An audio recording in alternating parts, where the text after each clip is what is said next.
All drawings contain at least one sheet. When additional sheets are created, they're managed using the Sheets tab and dialog boxes. The most common sheet functions can be accessed using the Sheet tabs area, located at the bottom of the interface. Thumbnail previews of each sheet are shown when the cursor passes over the tabs.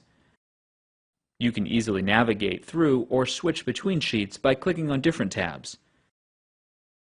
To create a new sheet, click New Sheet from the tab area and enter a name for the sheet in the text box at the top of the graphics area. Pressing Enter accepts the default name. Sheets can also be named or renamed by double-clicking their tabs.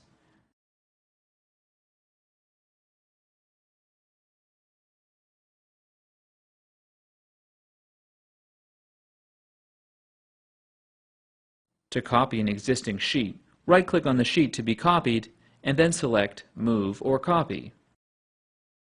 Then, in the Move or Copy Sheet dialog box, select where the sheet will be inserted and enable Create a Copy. Click OK and then press Enter to accept the default sheet name.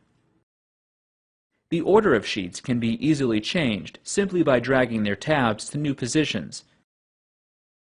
To delete a sheet, right-click on the Sheet tab and select Delete from the pop-up menu.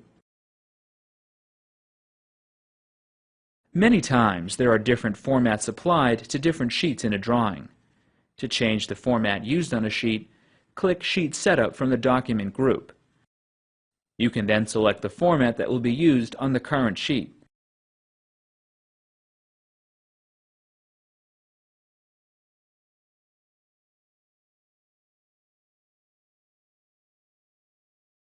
Creo Parametric enables you to easily create, configure, reorder, and delete sheets in your 2D drawings.